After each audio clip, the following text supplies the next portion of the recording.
It's one of my favorite times of year, corn season. And when the local corn starts to appear in grocery stores and farm stands, one of the first things I do is make corn fritters. These are like savory corn pancakes. They are delicious as just a snack or a canvas for any kind of salsa or condiment that you like. They are great as a side to, say, a bowl of green chile stew or a plate of barbecue. Really, there's not much other than dessert that these things can't do. So, find yourself some corn, frozen, canned, or fresh, and let's get cooking. The ingredients for our corn fritters are assembled on the counter, and the oil is already in a large nonstick pan. Since this batter comes together so quickly, I'm going to go ahead and turn that pan on to medium, because by the time the oil is hot, the batter will be ready to cook. There we go. So to start, we have 1 cup of all-purpose flour in a large or relatively large bowl. To that, we will add the rest of our dry ingredients. That is 2 teaspoons of baking powder. And seasonings, we have in here a teaspoon of salt, half a teaspoon of freshly ground black pepper, about a half a teaspoon of garlic powder, and half a teaspoon of cayenne. You can omit the cayenne, you can make these things hotter if you want.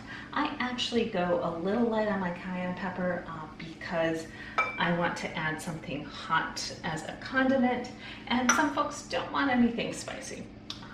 All right, so we will whisk that together, just in order to have that baking powder completely incorporated. We don't want any patches that have lots of leavener and patches that don't have any at all.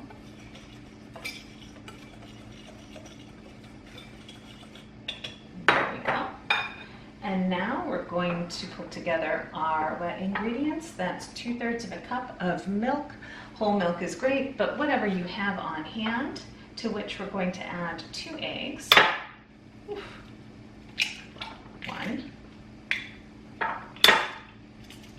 2, maybe. All right. Give the hands a rinse. Borrow that whisk and just mix the eggs in a little bit in here, and then we're going to add those to the bowl with the flour. All right. Into the flour they go.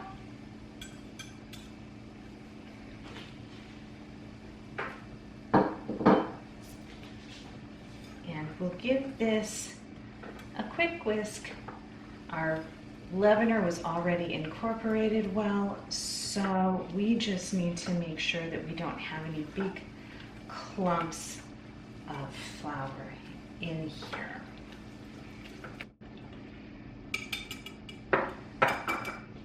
There we go. Now to this, we're going to add our mix-ins, which of course are corn. We have 3 cups of corn. For me, that was from 3 ears of corn. I just sliced them off of the ear, and I did run the back of the knife down the ear of corn as well, just to get kind of some of those sweet corn juices in there too. So we're gonna dump that in, give it a little help so we don't miss any of those good corn kernels. You can definitely do this with frozen corn or canned corn. Fresh is great, but make it work. And speaking of freezing, this recipe freezes really well too. I like to start making these as soon as the local corn hits the farm stand, and just tuck some into the freezer for some nice tasty fresh corn flavor in the winter. All right, so we also have a cup of shredded cheddar cheese. You can use sharp cheddar, you can use a milder cheddar. It seems like a fair amount of cheese, and yet these don't taste particularly cheesy. So in fact, I think that folks might not even notice there's cheese in them if they didn't already know. The other thing we're going to put in here is about a 1/4 cup of chives. The original recipe calls for scallion greens. Those are great too, but I didn't buy any at the store, and my chive plant is really happy right now. So chives it is. You could use shallot, you could use minced jalapeno, whatever calls to you. Or you could skip that entirely, but something green is really nice in there. Garlic scapes, if it's garlic scape time where you live, those are terrific in here. So we're just going to gently fold this batter until everything is pretty thoroughly incorporated. And it is definitely, as you can see, pretty chunky. All right, that's just fine. We're gonna give our pan a little swirl to distribute the oil. And of course, if it took you a little bit too long and your oil seems a little too hot, just take it off the heat for a moment before you start. All right, now we're just gonna put dollops of this in our pan.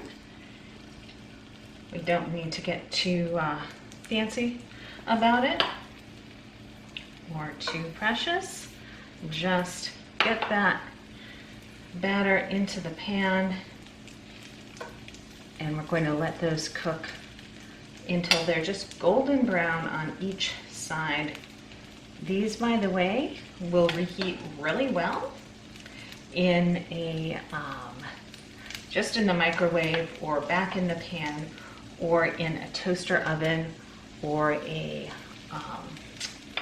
air fryer if you have one to crisp them back up again.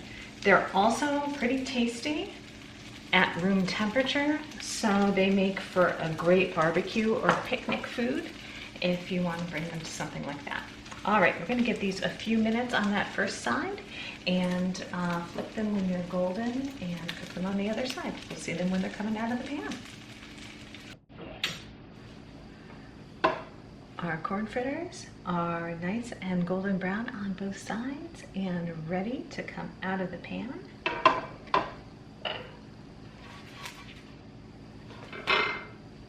And before we go ahead and cook the rest of that batter, I'm gonna plate these guys up.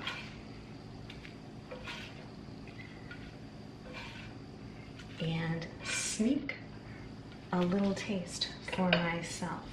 So as you can see, nice and golden on both sides. By the way, these took 3 minutes or so per side, maybe 4 minutes on the first side, and they're great hot. They're hot. They're great at room temperature or anywhere in between, and again, they reheat beautifully. All right, I'm gonna sneak a little taste.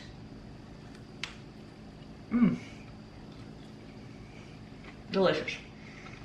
Fresh corn flavor, not overly cheesy, a little extra burst from the chives in there.